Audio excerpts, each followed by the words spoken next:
Okej. Hörs det? Hejsan och välkomna hit. Mitt namn är Ali Esbati och jag ska bara introducera och moderera den här föreläsningen och efterföljande frågor som vi ska ha. Och den ska vara på engelska, so I'll switch to English from now on. So we are extremely happy and honored to have Professors Wilkinson and Pickett here.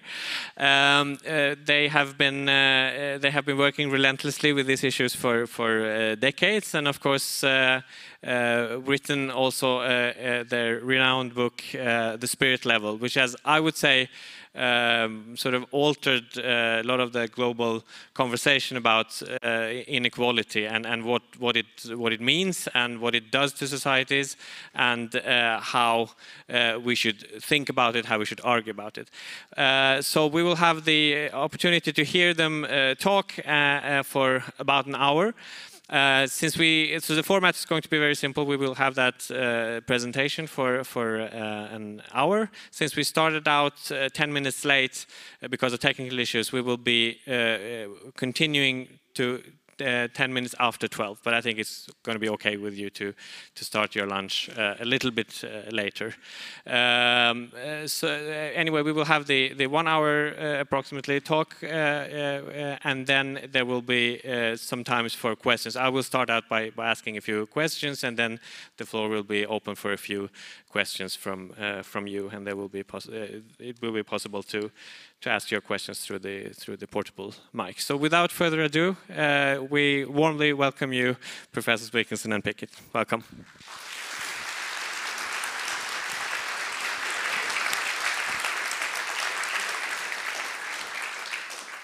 Thank you, Ali, and good morning, everybody. It's a pleasure and an honor to be here. I'm sorry we can't speak to you in Swedish, and very grateful that you are all so much better educated and can listen to us in English.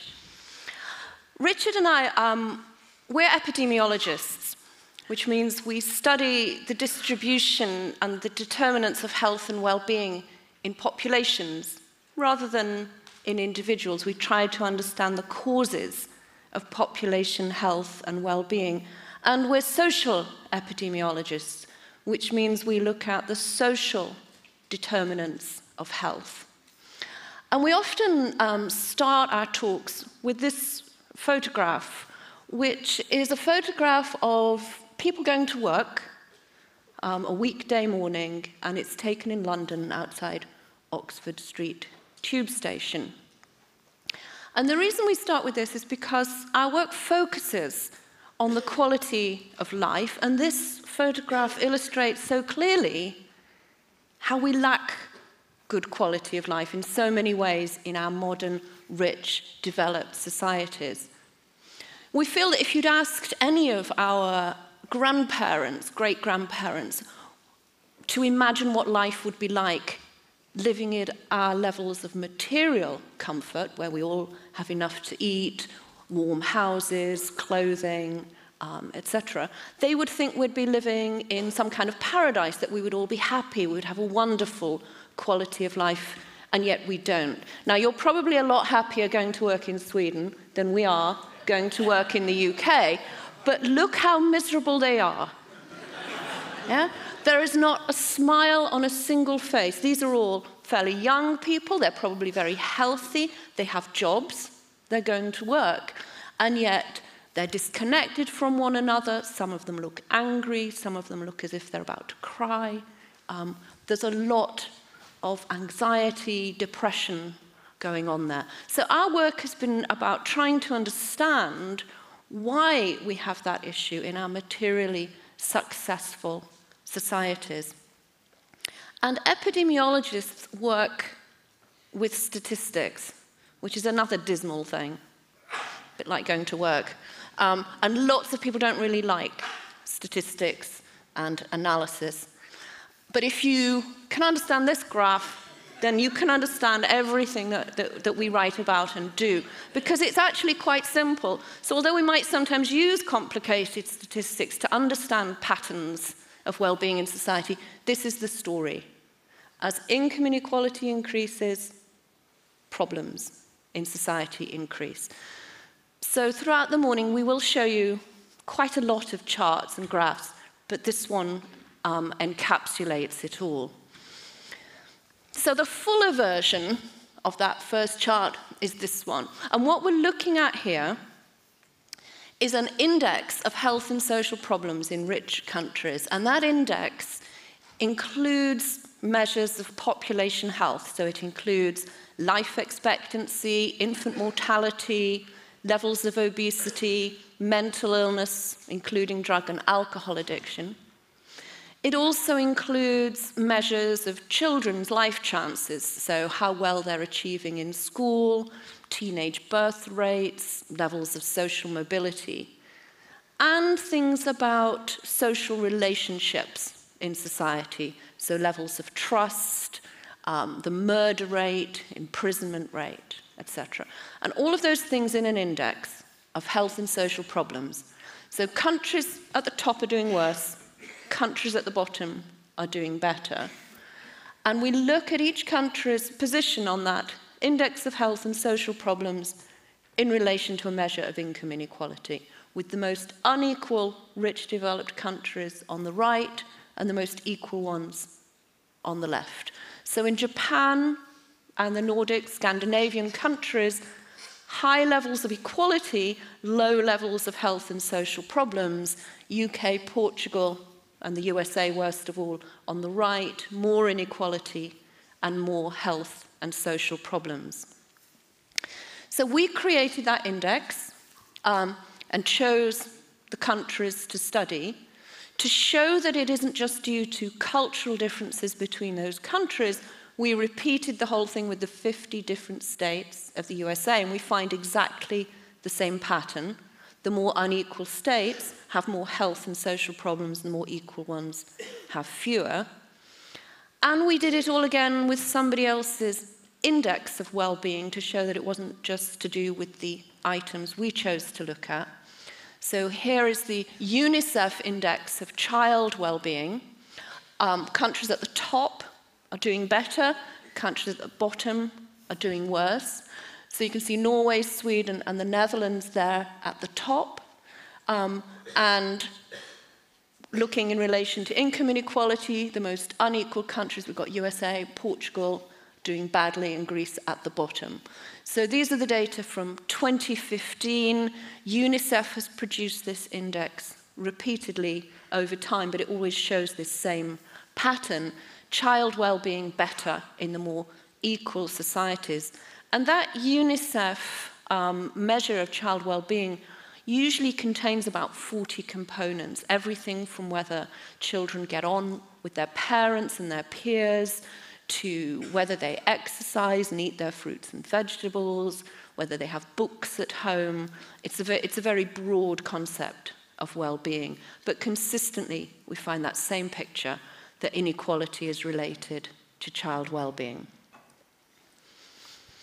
I want to show you just a few, I think only 3, charts that show those individual outcomes in relation to inequality, mostly to show you the scale of the difference. So this one is mental illness, and it's using data from the World Health Organization that allows us to compare the levels of mental illness in different countries. It's based on people answering questions about their symptoms rather than about whether or not they've been treated for mental illness, because access to treatment can vary in different countries. And in the more equal countries, we've got Japan, Belgium, Germany, Spain, sort of at the bottom, around 10% of the adult population have had some kind of mental illness in the past year. It's 23% in Australia and the UK, and it's 26% in the USA, so more than 1 in 4. So we have these huge differences in the level of mental illness in different countries, closely correlated with income inequality. If you know a country's level of inequality, you can make a good guess at its level of mental illness. And when you've got more than a quarter of the population suffering a particular outcome, you can see that it's not just that inequality affects the poorest in society, it must be affecting a much wider swathe of the population. Here are imprisonment rates, and again, very closely correlated with inequality. If you know how unequal a country is, you can predict its level of imprisonment. Now, this one is on a log scale, and for everybody who's forgotten their high school mathematics, like me, I'm not sure I ever actually learned that properly, the difference between 10 and 100 on the scale up the side is the same as the distance between 100 and 1,000. And we have to show you this one on a log scale, because otherwise we wouldn't be able to fit the USA on the chart. Not sure if I've got a little light button, but it would be up away on the ceiling, and Singapore up near the ceiling too. And these huge differences in imprisonment, so we've got about 50 people per 100,000 imprisoned in the most equal countries, and close to 700 per 100,000 in the USA. Those huge differences aren't entirely, in fact, aren't even much due to differences in crime rates. They're due to differences in how harsh the system is, the judicial system. Are you going to send people to prison if they come in to the criminal justice system? How long are you going to put them in prison for?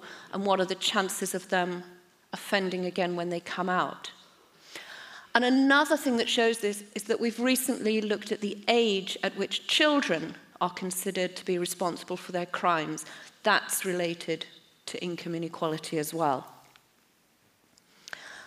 The last of these individual outcomes that I wanted to show you is social mobility. These data come from CORAC, from a World Bank report, so not our work. It's looking at a wider set of countries than we usually look at. And it's looking at whether or not children can move up and down in society unrelated to the social class of their family of origin, or whether poor families have poor children, rich families have children who go on to be rich. And it shows that to have equality of opportunity, you've got to have some equality of outcome. You can't have social mobility in a more unequal society. So the United States, which is the most unequal of the rich developed countries there, has the lowest social mobility of those. So we often say that if you want to live the American dream, you should go to Denmark, which isn't very far away for you guys, so you could go and have that social mobility more easily than we could. Since we published our book it was first published in 2009, research on the impact of inequality has been growing and broadening. And our understanding has deepened as well. We've had time to think further, to see the research that other people are doing. And some of the sort of stories about how inequality affects us are starting to become very, very clear. And one has to do with the way we relate to each other when societies become more unequal. This graph shows that civic participation is lower in more unequal societies. So that's belonging to local groups and voluntary organisations. Civic participation also includes things like whether or not you vote in elections, whether or not you participate in your community. And this is an issue about lots of countries are very worried about at the moment: declining levels of voting, people feeling excluded from the political process, the way in which that feeds into populism and far left and right parties. And we can see very clearly that civic participation is lower in more unequal societies. And people trust each other less. So here's a measure of trust from the World Values Survey. Sweden, Denmark, Norway, Finland, Netherlands, about 2/3 of you trust other people in society, and it drops down to less than 1 in 5 in Portugal. So a significant correlation with inequality. And this is a really central measure of social capital, of what relationships between people are like in a society. You know, if you feel you can trust others, then that indicates a quality of social relationships that is obviously just much more common in some places than it is in others. And so if people are participating in society less, if they're less trusting of others, this starts to have a knock-on effect on how we all relate to one another. So here's the murder rate. Levels of violence are much higher in more unequal societies. These are the homicide rates for Canadian provinces, the little blue triangles, and for American states, data from Canadian colleagues. In the most equal Canadian provinces, there are about 15 murders per million people per year. And in the most unequal American states, on the right, there's about 150 murders per million people per year. So just within the continent of North America, in those different areas, those provinces and states, tenfold differences in the homicide rate closely linked to inequality. Because when social relationships become difficult, when trust becomes destroyed, when people start to feel disrespected by others, and Richard will discuss these processes much more, then we see more triggers to violence in a more unequal society. And this can become so bad in very unequal societies, you know, societies that are much more unequal than anything we have in the rich developed world, that people start to withdraw from one another. They start to need to protect themselves from other people. So this picture from Cuernavaca in Mexico shows a house, this is just an ordinary house on an ordinary street with these iron bars to stop people getting in and razor wire curled around the top. And in Mexican cities, you know, people are frightened of one another. They try to protect themselves from one another. And it gets even more extreme in even more unequal places. Here in South Africa, not only have we got the spikes to stop you climbing in, we've now got electrified wires on top rather than just barbed wires, and a notice saying armed response. So if you do try and climb over the electric fence, somebody will come and shoot you. And if you get past all of that, there are some big dogs right at the back, which you can barely see. But we see the same phenomenon in gated communities, in rich developed countries. This need to protect yourself from other people in society when inequality becomes really heightened. So I'm going to hand over to Richard now. Oh, no, I'm not. I've got one more. which is really important, actually, because as a consequence of that heightened worry about other people, that need to protect yourself, we can actually see that in more unequal societies, more money is spent on protecting ourselves from one another, more money is spent on guard labour. The proportion of the workforce engaged in what's called guard labour goes up. So that's police, private security, armed forces, everything to do with protecting ourselves from one another, that increases. And if we look right at the top right, there are 2 dots for the USA, one in 1979 and one in 2000, and you can see an increase in the proportion of the labour force that's employed protecting people from each other over those decades. So I'm going to hand over to Richard now to talk more about the underpinning processes that sort of sit beneath all of these relationships that I've been showing you. Good. I would like to talk a little bit about what's going on behind these slides. I mean, what Kate has described is really an awful and extraordinary transformation of human relationships. There are even papers that show that people are more helpful to each other in more equal societies, more willing to help neighbours, the disabled, elderly people. So it's not just that you get a rise in violence and people trust each other less. And you move from that sort of reciprocity, good community life, to the fear she's shown you. And that picture remarkably confirmed in the last slide she showed. So what on earth's going on behind this? I think we shouldn't think of it as some quite new influence on all these outcomes. We've always known that performance in all sorts of ways is worse in the poorest areas of our societies. You know, in the poorest areas of our big cities, health is worst, children do less well at school, usually violence is higher.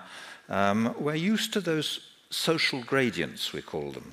Problems that they exist at the top of society, but they get more common lower down the social ladder. So I think what we're talking about is really whether we live in societies with very steep social pyramids like that, or much shallower ones like that. We're not talking about total equality because there are no societies like that. We've got no data to tell us what happens if you have complete equality. We're just talking about the differences between our societies. And I think, as I say, it's telling us more about how class and status work. If you like, that the material differences between us determine the scale of that social pyramid. It's as if they were the foundations or the framework on which all the cultural markers of class and status attach themselves. And indeed, if we wanted to move towards a classless society, and in Britain even conservative politicians have said that's what they wanted to do, but they've talked about moving towards classless societies as if it had nothing to do with income inequality. But if we want to move towards a classless society, we have to reduce the scale of material differences between us. In a way, the surprise is not that all these problems that are sensitive to social status get worse when we increase the social status differences between us. The surprise is it's not just the poor who are affected. This is just one simple illustration of that. Which is the one that does the... no, it's not that one. Is the one that does a... No. Sorry. What this shows is the education scores, the literacy scores of young people. They're classified along the bottom, not by anything to do with inequality, but by the years of education their parents have. So on the right, you've got young people with well-educated parents. Their parents have had 14, 15, 16 years education.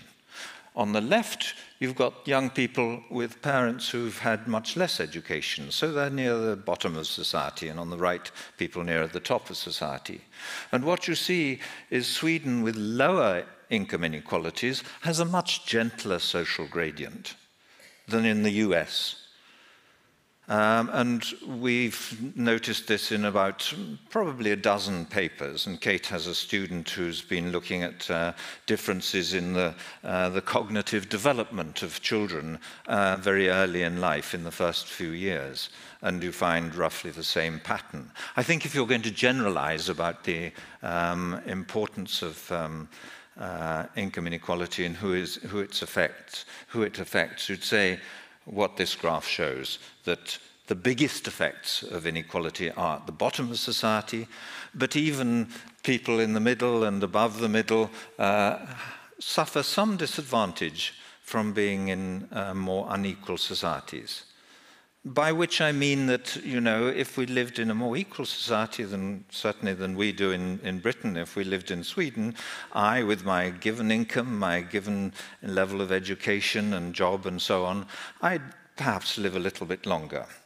I'd be less likely to become a victim of violence. My children would be less likely to become seriously involved in drugs or to become teenage parents. In that sense, we would do better to live in more equal societies. Now, one of the patterns that we think is fairly fundamental in this picture of the social or psychological processes going on behind the data is the effects on your worries about status. This is a graph of what's called status anxiety. You know, if you live in a very unequal society, the people at the top are regarded as hugely important. We used to regard the bankers as brilliant. And people at the bottom, you know, there are all sorts of downward prejudices, they're lazy and stupid, and that's why they're at the bottom. Those kinds of attitude, more common in more unequal societies. But what this graph shows, along the bottom, you've got deciles of the income distribution. So the richest tenth of the population are on the right, and the poorest tenth of the population on the left. The top line is levels of status anxiety in more unequal countries. So people are more worried about status all the way across society in a more unequal society, the top line, than they are in the more equal societies, the bottom line. Roughly as you might predict. And if status is more important in your society, if the vertical dimension is bigger and more dominant, we judge each other more in that way. And we worry about how we're judged. You know, that tendency to use external wealth as a judge, as an indication of personal worth, is even more powerful in more unequal societies.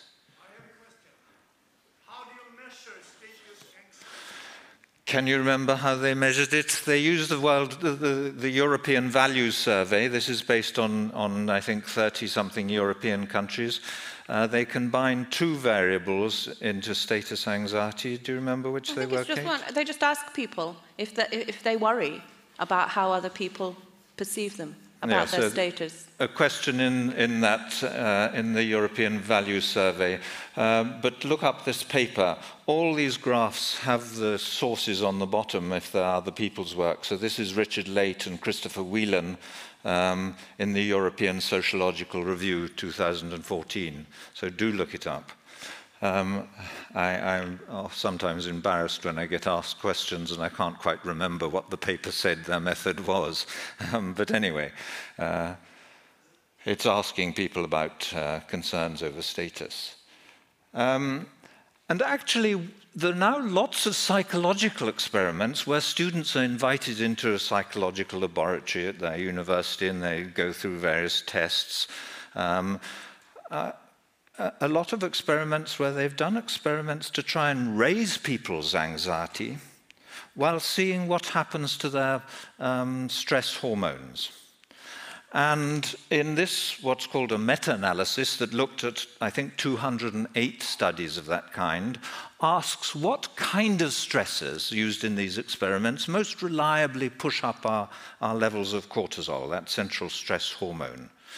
And what they find is that it's tasks which include what they call social evaluative threat, your worries about how you're seen and judged. They say in the paper, threats to social status or self-esteem, where others can negatively judge your performance. So that's why, you know, public speaking is stressful. You're worried about making a fool of yourself in front of other people. We are particularly sensitive to those kinds of stresses. And, you know, if you think of that last slide, status anxiety, it gets right to the heart of that. We are very sensitive to those insecurities. And there are a number of experiments of what's called, what are they called? Stereotype threat experiments, where people are asked to do some task under different conditions where they are or are not reminded in some subtle way of the fact that they may belong to an inferior group. This experiment, published by the World Bank, was done with Indian children from high and low castes.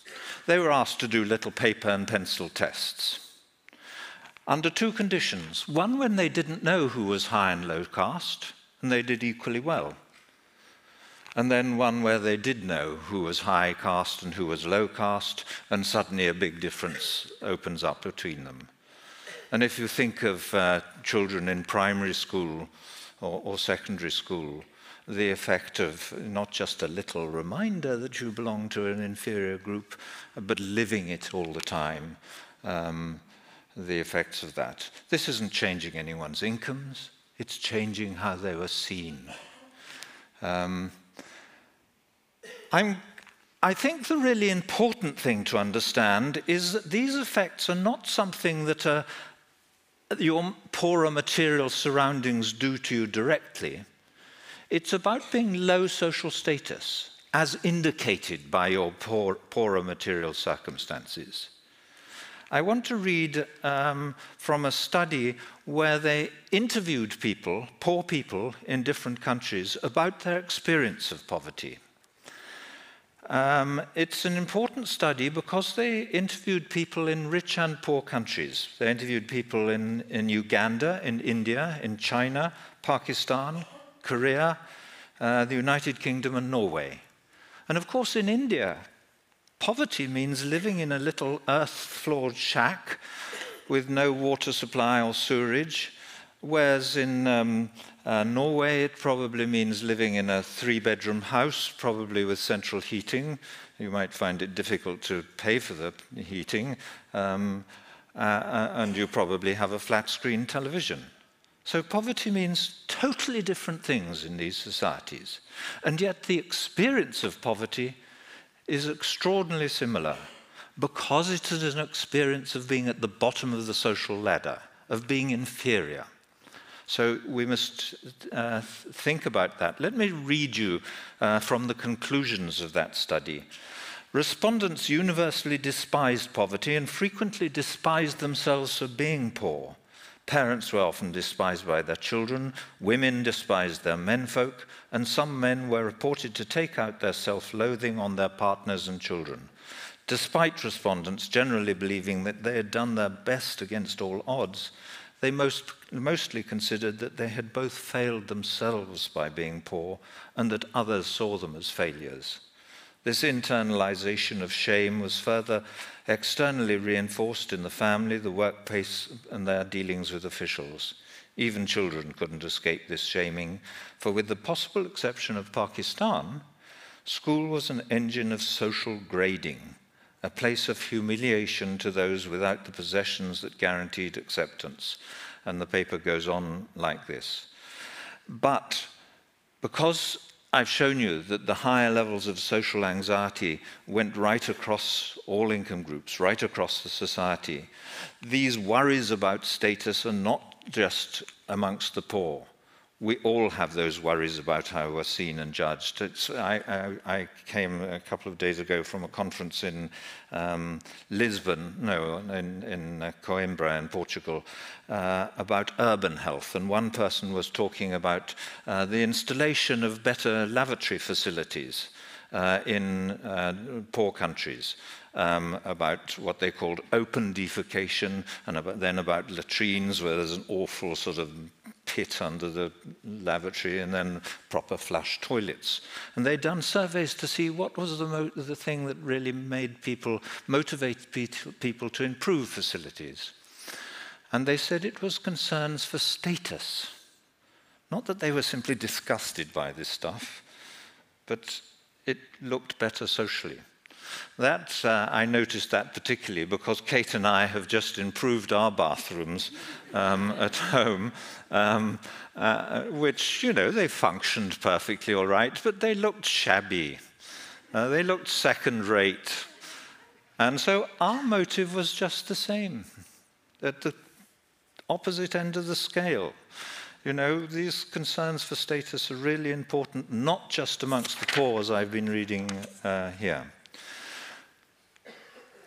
All these worries about status link up very closely with a new well, it's not so new now, when was it, 2012, paper by Sherry Johnson and colleagues on the dominance behavioral system. The dominance behavioral system is part of the brain which exists in animals and humans, which seems to be involved in sorting out issues to do with dominance and subordination. all sorts of issues around social interaction, which are, extraordinarily important in ranking systems amongst monkeys or wolves or anything else. And Sherry Johnson went through simply hundreds of papers on psychological problems, mental illnesses and personality disorders, looking at the evidence of involvement of those mental illnesses and disorders with issues to do with dominance and subordination, with issues to do with status. And she says that anxiety and depression are related to subordination, to submissiveness and the desire to avoid subordination. Mania and narcissistic traits are related to inflated self-perceptions of power. Externalizing disorders, mania proneness and narcissistic traits are related to heightened dominance, motivation and behavior. She found really good evidence of the involvement of those conditions with issues to do with dominance and subordination. But what she didn't realize when she wrote that paper is that societies differ in how important that axis of dominance and subordination is. She thought that, all our societies have these big class differences, big social pyramids, but I got in touch with her and I said, actually, there's becoming evidence that some of these conditions are more important, more common in societies with bigger income inequalities. And Kate and I, we've recently been writing about this, that there seem to be two different responses to these worries about status. One is that you become overcome with low self-esteem, lack of confidence, depression, social life becomes rather stressful, so you withdraw from involvement with other people. But the other is almost the opposite of that. You start saying, finding ways of bringing into the conversation your achievements and abilities. You become narcissistic. And we now have some evidence that depression, on one hand, is more common in more unequal societies, but so also are some of the other mental illnesses. Schizophrenia seems to be more common in more unequal societies, both depression and schizophrenia. There is also some evidence that narcissism has become more common in the United States while their income differences have risen. There is also quite interesting evidence on what they call self-enhancement, which you could see as self-advertisement or self-aggrandizement, trying to make yourself look bigger and more important, more successful in other people's eyes, from this international study where people in each of these countries were asked how they think they compare with others in their society. Do you think you're cleverer than other Swedes? Apparently, a large proportion of the population believe they're better drivers than others. Do you think you're more generous than other people? So they asked people to rate themselves on a number of different dimensions. And people in more unequal societies go in for this sort of self-enhancement. They exaggerate their abilities and so on. So I'm going to hand over to Kate again to do the next little bit. Remember, you can press the button on there. I heard somebody say yes when asked if they thought they were better than other people. Actually, in America, I think it's 96% of the population think they're better drivers than average. In Sweden, it's 66%, so it's still too many of you, but it's not as bad.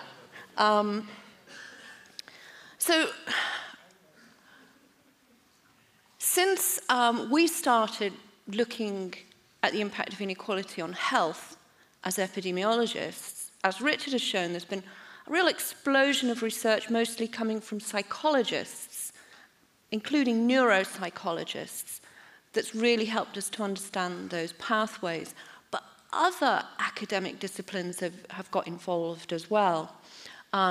We're often mistaken for economists, which is a bit challenging, isn't it, to us? But economists are increasingly turning their attention to inequality as a problem. So we have Nobel Prize-winning economists like Paul Krugman and Joe Stiglitz talking about how inequality is related to economic instability, cycles of boom and bust, how it's not a precondition for economic growth. You can have economic growth and more equal societies, how it's a barrier to poverty reduction.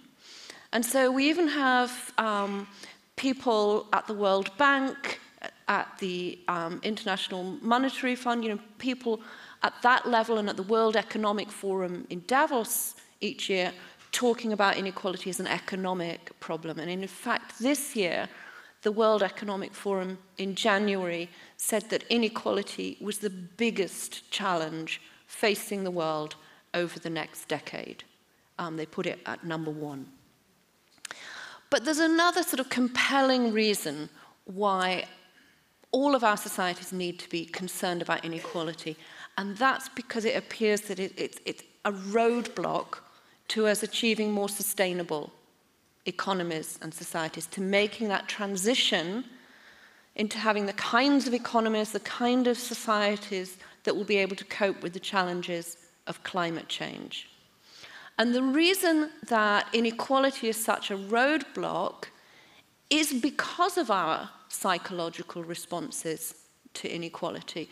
So Richard talked about there being sort of two kinds of responses. People either go under, they become depressed, they become anxious, or they sort of try to claw their way up and maintain their self-respect and status. They become narcissistic, they self-enhance.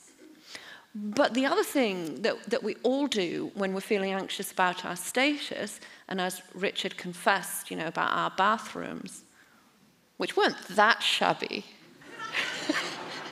but they are quite a lot nicer now. What we do is we buy things. We consume things when we want to express our status.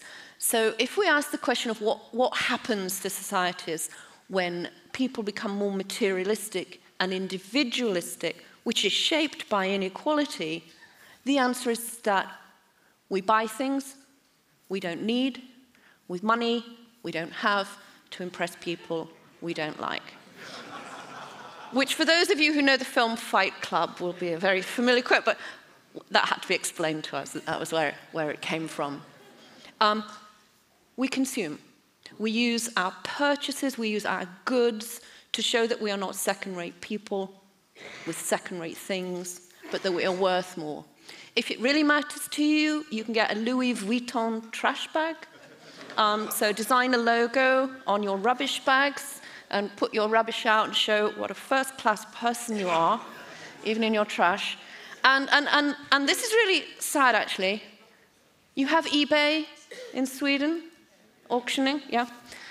On eBay, you can buy designer carrier bags, used, right?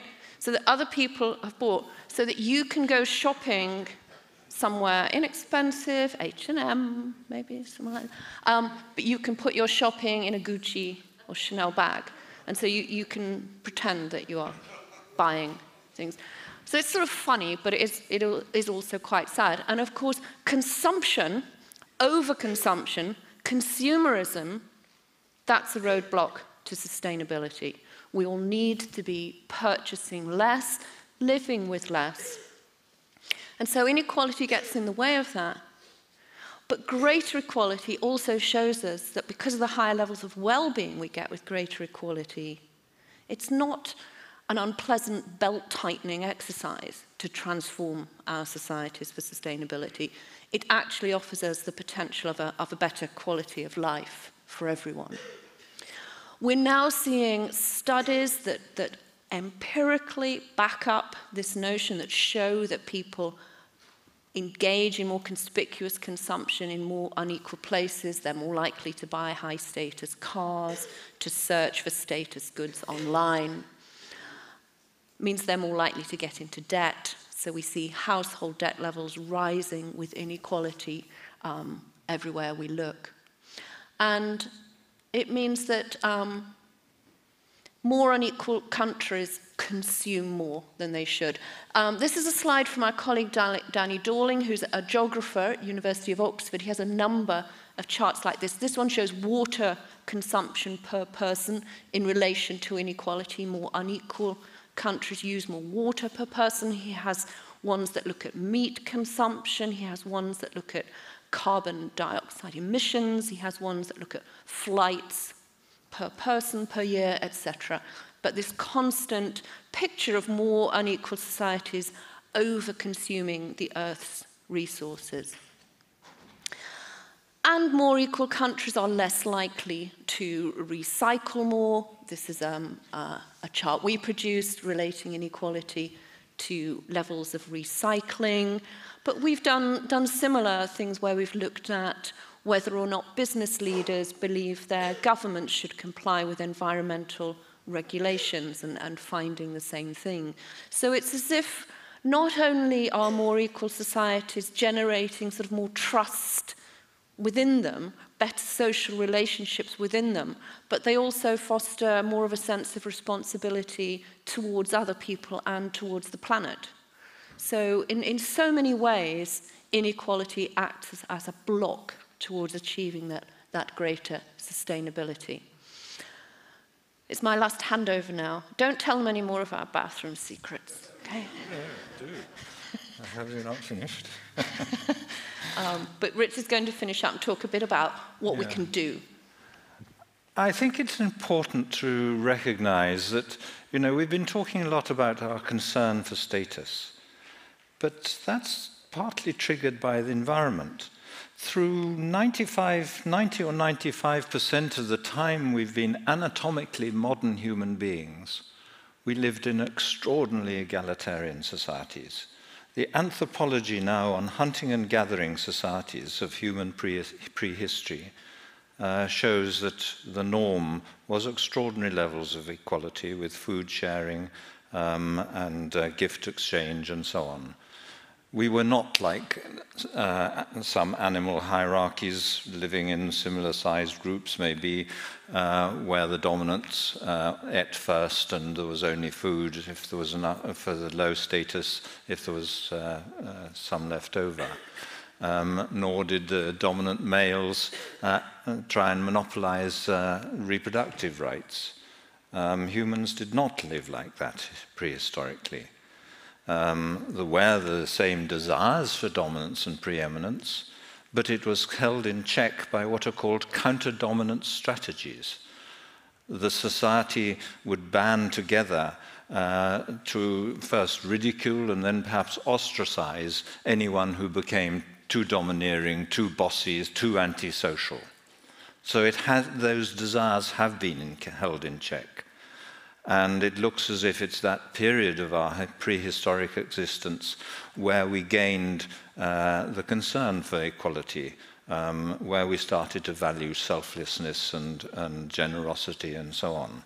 There's now, I read, for instance, Christopher Boehm's book, Moral Origins. A lot of this is becoming pretty clear now. There are records of something like 200 hunting and gathering societies, records going back to the 19th century when there were more of them left, but also some from modern anthropologists. So our behavior, we have strategies, social strategies, that make us able and good at dealing with egalitarian social relations, friendship. We choose our friends from amongst our near equals. And it looks as if what the work Kate and I have been doing shows is that how much of we'll use both these strategies to do with sharing, equality and so on, friendship, as well as strategies to do with dominance and superiority and so on. We use both social strategies in different areas of life, but the balance between them is affected by what sort of society we find ourselves in. Am I dealing with a social reality where everything depends on getting up and superiority and looking good in front of others? Or am I accepted is it better to depend on cooperation, reciprocity, empathy? Is that what I have to be good at? Or do I have to be good at fighting my corner and not trusting other people because we're all adversaries? So the way we behave is affected dramatically by the kind of society we live in. But the evidence actually from many different countries is that people want their societies to be more equal than they are.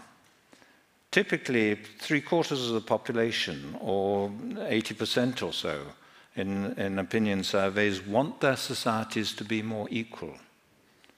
And there's some interesting data from the United States on the distribution of wealth. I should point this out fairly clearly to you. This is different 20% of the population. The richest 20% is here. In America, they have nearly all the wealth, this big yellow bit. The next 20% have a little bit of wealth, and then smaller and smaller amounts, and actually the amount owned by the bottom 2/5 is so small that it can hardly be shown. So that's the reality of ownership of wealth, the distribution of wealth in the United States. This is what Americans think is the distribution of wealth. They think it's more equal, that even the fourth 20% and the poorest 20%, they own something, they have some wealth, although the reality is very different. But what Americans would like it to look like actually turns out to be very much like the Swedish distribution of wealth. This one here. So, you know, they think they should have some differences. So the top 20% they think should have a bit more wealth than the bottom 20%, but not that much more. I think there should be some advantages in being nearer the top. And what's extraordinary is that something like 92 or 3% of Americans would prefer this distribution to the reality that they have. And that's true whether they're Republicans or Democrats. It's quite an extraordinary departure from between the gap between what people want and what exists. This is what's been happening to inequality in different societies. I'm sorry that the Swedish one is shown in very faint line, but it's the same as Denmark down here in 1995. This is the Gini coefficient of inequality, and it comes up here and finishes up here. You have had a bigger rise in inequality over this period than any of these countries. It's slightly bigger even than the rise in the US. You haven't become worse than all these countries. You're still more equal than most of them. But you've had a bigger rise in inequality. That's after taxes and benefits. And you can see the consequences of this. Kate showed you the graph of child well-being right early on. The child well-being, standards of child well-being measured by the UNICEF index of child well-being, standards are lower in the more unequal societies. And this is looking at changes in that UNICEF measure of inequality, UNICEF measure, of child well-being. So this naught level is no change in child well-being across here. So those countries have had improvements in child well-being, and these ones have had the opposite. And this is what's happened to income distribution. So no change in income distribution would be here. Sweden has had the biggest changes in inequality. Well, I see apart from Ireland there, which is about the same. And you have had almost exactly the predicted decline in standards of child well-being. This is a statistically significant relationship, though it's quite a wide scatter.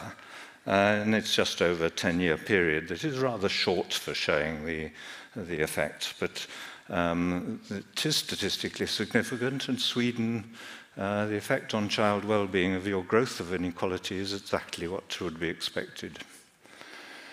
Now, the big pattern, the long-term pattern in inequality in different countries is this. It goes from 1930 to 2015, and you see inequality came sliding down until sometime in the 1970s, and then from about 1980 onwards, you get the rise of inequality. You know, this is, well, I would follow Paul Krugman in saying that this is about politics. It's about neoliberal ideology from about 1980 onwards.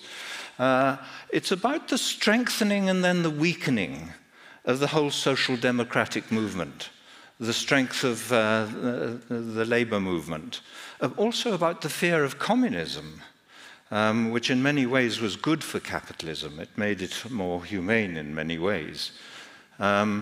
And you can show that this top line, the top red line, this is American data, it's the share of income going to the richest 10%, and you see that same U-shaped pattern. The bottom line is the proportion of the labor force in trade unions.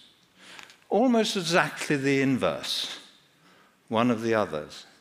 I've seen those curves, that same graph basically, for about 6 different countries. And of course, these trends are very similar internationally. I don't think it's that unions transform the wages of members. They're beneficial to the wages of members, but I think trade union strength is an indication of the whole strength of what I call the countervailing voice in society. The strength of all sorts of groups and individuals, organizations that believe there's another way of doing things. And when that weakened during the 1970s and neoliberalism takes over, you get the decline in unions, you get the growth of inequality, you get reductions of top tax rates, you get privatization of nationalized industries, and so on. The biggest reason why income inequality has widened, and I think this applies to Sweden as well as other countries, is increases in incomes before tax. It's partly that we do less redistribution than we did, but it's also, and more importantly, the rise in income differences before tax. And this graph illustrates what's been going on in the differentials within companies. So this is the 350 biggest companies in the United States. And it shows the difference between the CEO's incomes at the top and the average production worker. And around about, well, it goes from 1965, around about 1980, the CEOs were getting about 30 or 40 times as much as the average production worker. But by the first decade this century, they were getting 200, 300, or even 400 times as much. That takeoff of the top incomes that's happened in so many places is what's really driven the rise in inequality, concentrated in the large private sector organizations, but then spreading to the public sector. People, of course, in industry, the people being paid these large amounts say, you know, it's what you have to pay people to get someone who's really good, someone who can lead the company effectively and prove performance. But look at this graph, published in The Economist and the Wall Street Journal. They take the incomes of the biggest, I think it's 429 publicly owned companies, and they divide the richest half from the poorest half of the CEOs. So the ones getting more than the average and the ones getting less than the average. This line is the shareholder returns to the ones who are paid less than the average. This line is the ones who are paid more than the average. So shareholder returns, company performance actually is worse amongst where the CEOs, in the companies where CEOs are paid most. And that, we should not believe for a moment that idea that these people earn their money. I was going to show you another graph, quite different kind of evidence showing the same thing, but there wasn't, I thought, time to show them all. Of course, we have to do things about redistribution. That is the main reason why Sweden has been a more equal country. You've done more redistribution than most countries. But of course, that has been weakened over time. It's been weakened by tax havens as well, by the ease with which the rich can hide their money away, by the tendency for taxes not to be as progressive as they were. In Britain and America, we used to tax the richest. The top rate of tax was 80 or 90% in the 1960s and 70s. It's now down to, 40, something like that percent. So we have to do things about redistribution, but we have to do things about the differences before tax.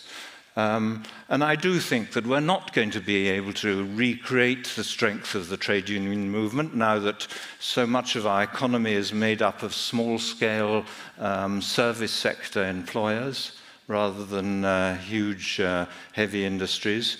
But I think we can move towards forms of economic democracy. Many countries in Europe, about half the members of the European Union, have some legislation for employee representatives on company boards. Often it's just token. In countries like Germany, it's stronger than that. I think we need to have legislation insisting on higher levels of employee representation as time goes on, until we reach a point where employees start to be majority shareholders or majority on the boards of companies. I think we need to try all forms of employee representation to see which works best. We also need to have more incentives to the more fundamentally democratic companies, like cooperatives and employee-owned companies. And the evaluations of these more democratic structures coming out of business schools, including the Harvard Business Schools, if you look at the work of people like Richard Friedman or Blasi, show that they do better. They even do better in terms of productivity. If you combine employee representation with participative management, you get reliable improvements in productivity. A lot of evaluations that say that. So I think that's the direction in which we have to move. I think of that as the next, if you like, the next stage in human emancipation. That should be our long-term aim, to extend democracy into the economy. And we know that, a lot of these are, well, some of them are international examples, some of them are British examples, some of them, that Mondragon, of course, is very well known. These structures work very well. This is just a few references. People often say, what about causality? You've only showed correlation. We've done a paper on that, looking at the hundreds of different papers on this. I may say this is not just our work. The first people to show health was better in more equal societies and violence was lower, published in 1970s. And there's a huge literature now, which we review in that paper there. Then concentrating more on describing the social and psychological processes, that second paper. But then a paper on moving towards the kind of societies we want. Our book has been translated into Swedish. There'll be another one coming in about 6 months or a year. We've just sent it to our publisher. On the right is a pamphlet that the Fabian Society published in London about how all this combines with a higher standard of well-being, moving towards environmental sustainability, the kind of societies we should be transitioning to. So I'll leave it like that, but perhaps I'll leave that slide up in case anyone's wanting to get the references down. Thank you. We've probably taken... No, quite the right time.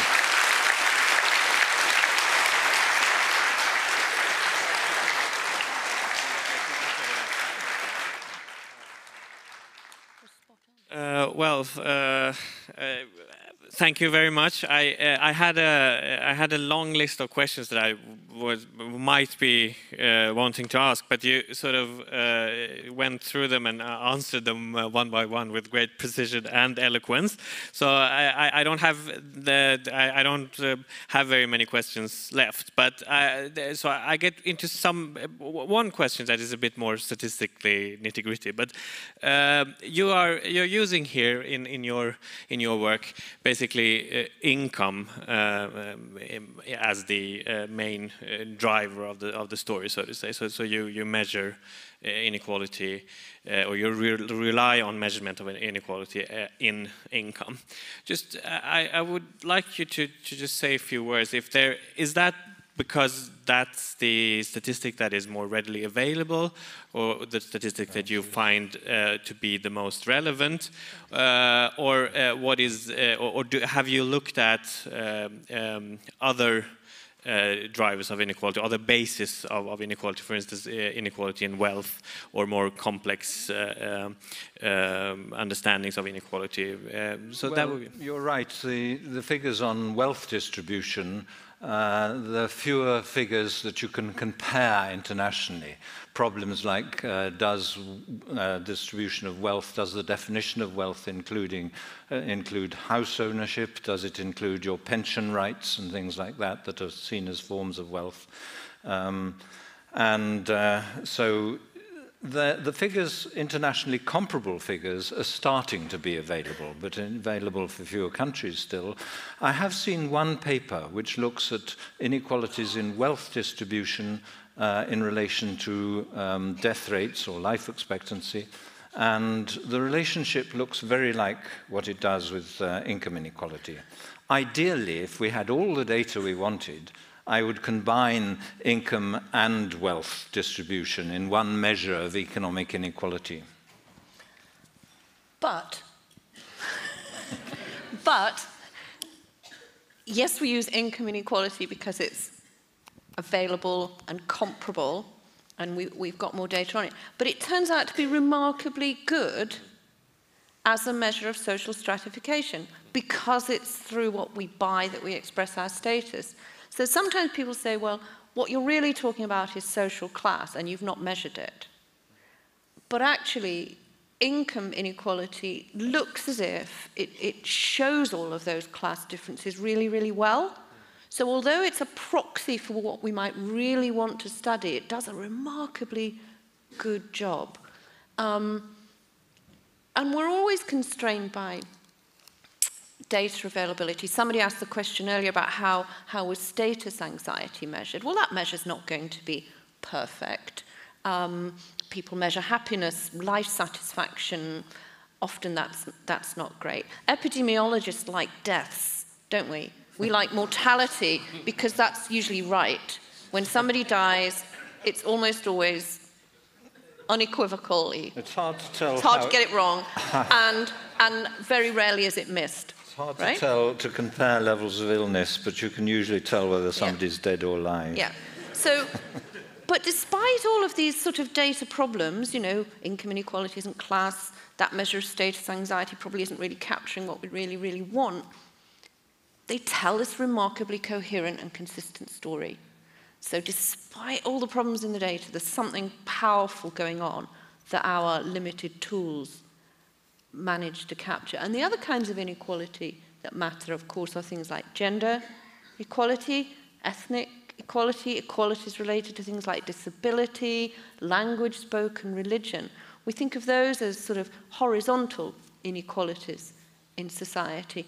And those are all made worse when the vertical inequalities are worse. So it's not that those don't matter, but when societies are more unequal, all of the downward prejudice increases, and all of the ways in which people who belong to identified groups that are other, things become worse for them. So income inequality gives us this kind of lens into all sorts of processes of class and discrimination and prejudice and bias that you wouldn't expect it to have when you just think, oh, it's just the difference between people's incomes. But it's remarkable in what it allows us to understand.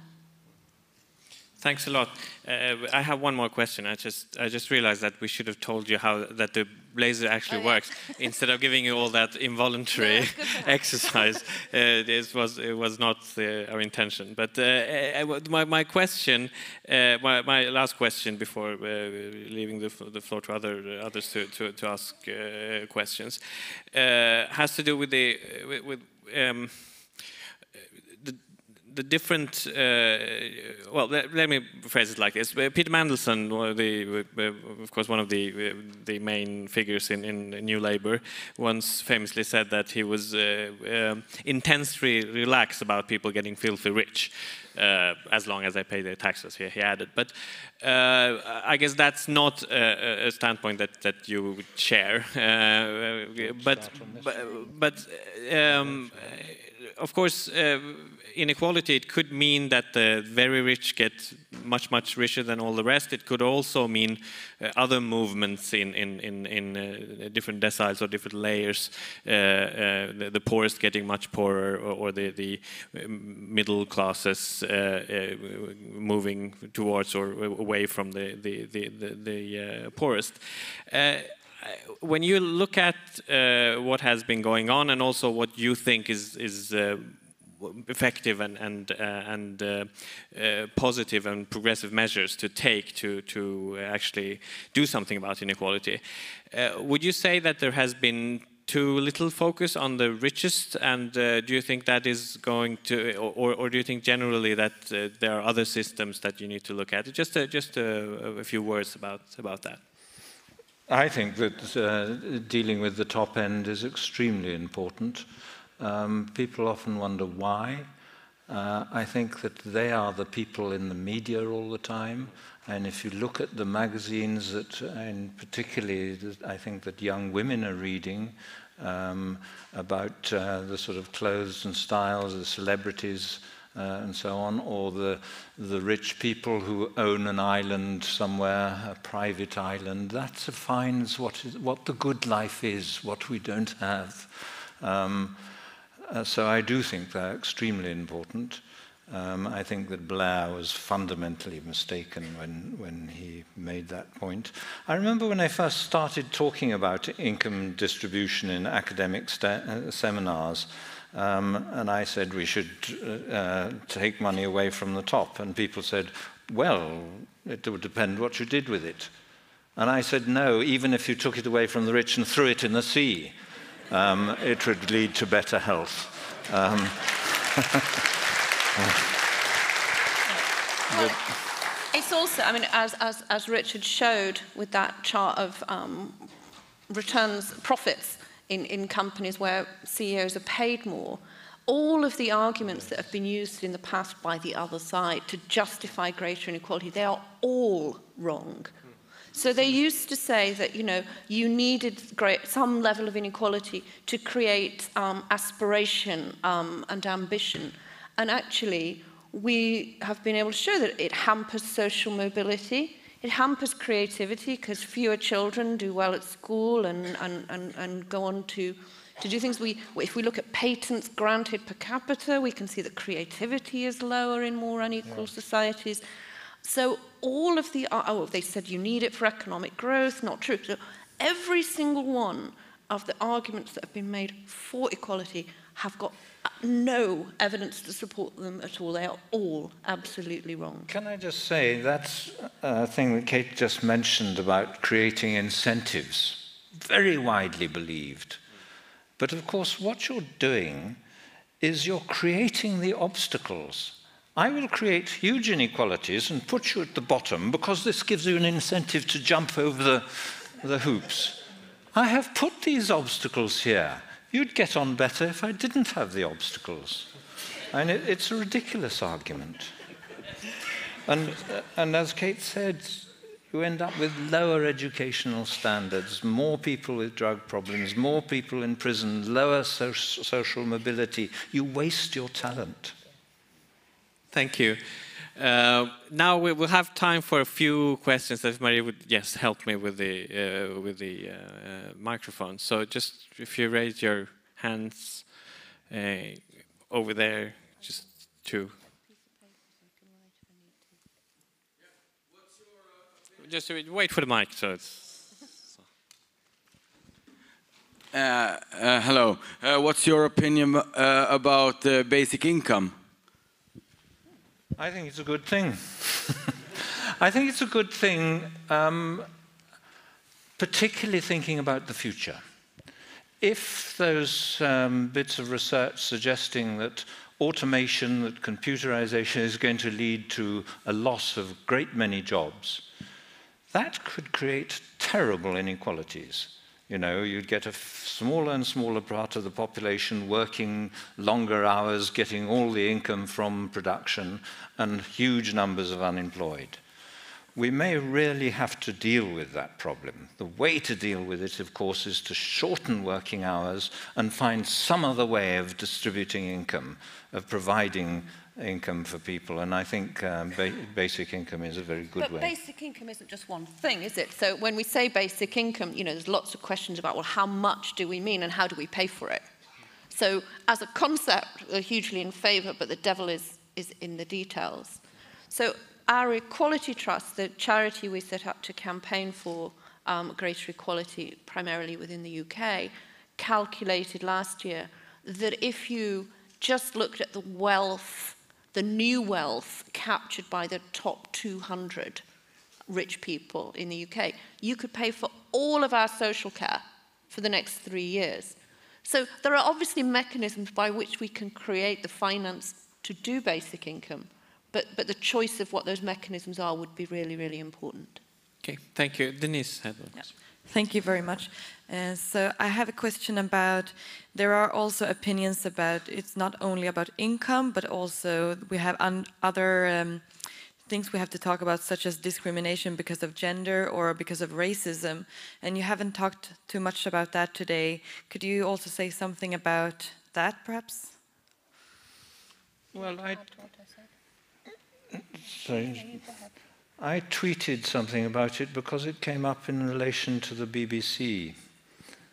People were talking about how in the BBC the top people were all men, the most famous presenters and so on, and that women in the BBC were getting only 80% of what men were in terms of income.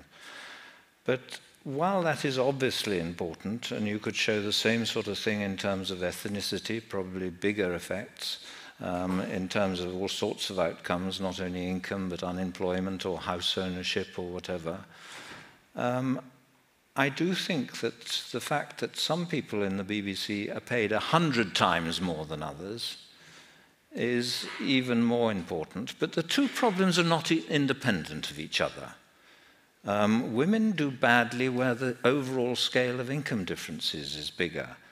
The downward prejudices against ethnic minorities about any more vulnerable group increase. You know, if my position in society takes away my status, I start saying, well, at least I'm better than those bastards.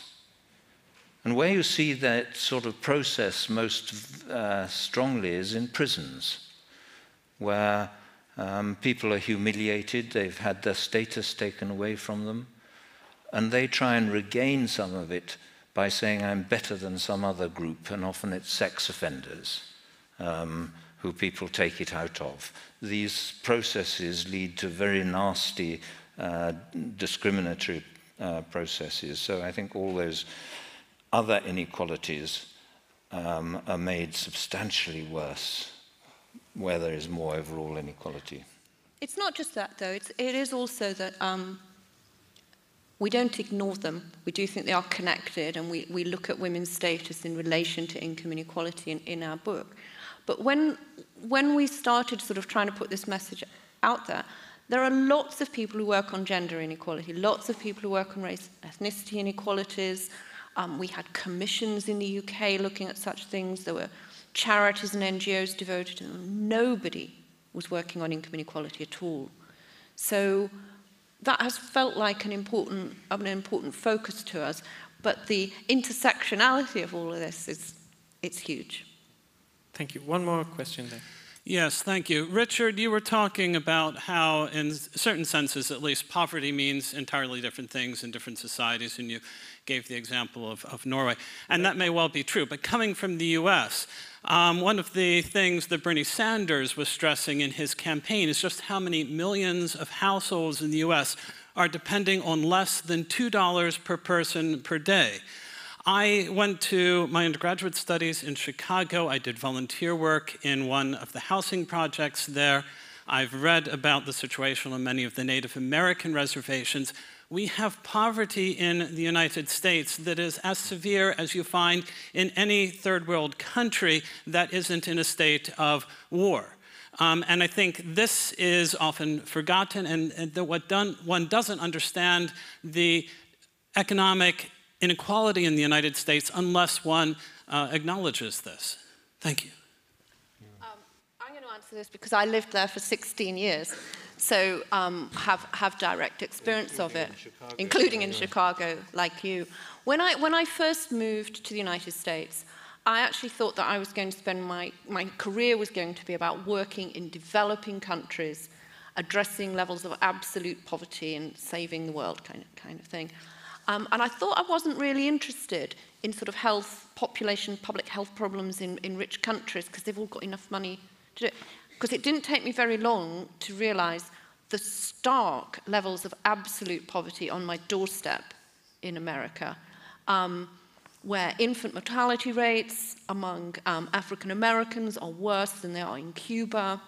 You know, vast numbers of families are hungry, children are stunted. Now, what Richard was describing was how similar the experience of relative poverty is everywhere in the world, whatever your actual level, which is true. But we mustn't ever forget that even in the rich world, certain segments of the population have high levels of absolute poverty, and in places that is increasing. So in the USA, it's been stark for a long, long time. In the UK, it is embarrassingly increasing. So we now have food banks, which we didn't have 10 years ago. We are now seeing a decline in our population health since 2010 as a result of austerity. And that's to do with absolute poverty and people not having enough. So we mustn't neglect the problems of absolute poverty. But there's a lot of consensus often, once people know about them, that something should be done about that.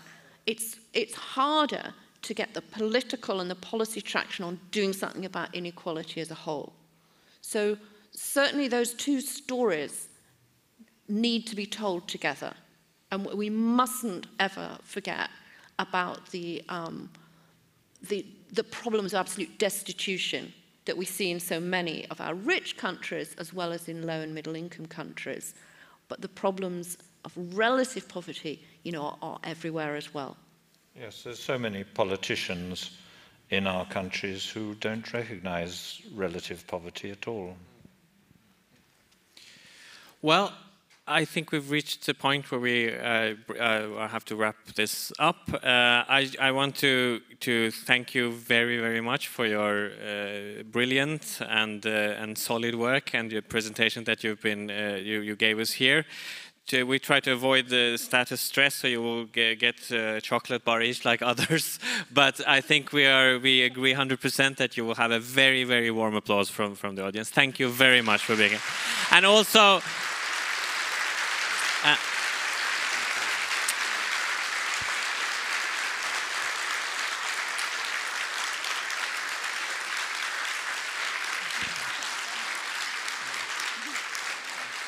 and also, your book, The Spirit Level, the Swedish translation of it, I know, is being sold also at the close to the entrance, the pocket version of it. So we thank all of you for all of your great questions and attention. Thank you.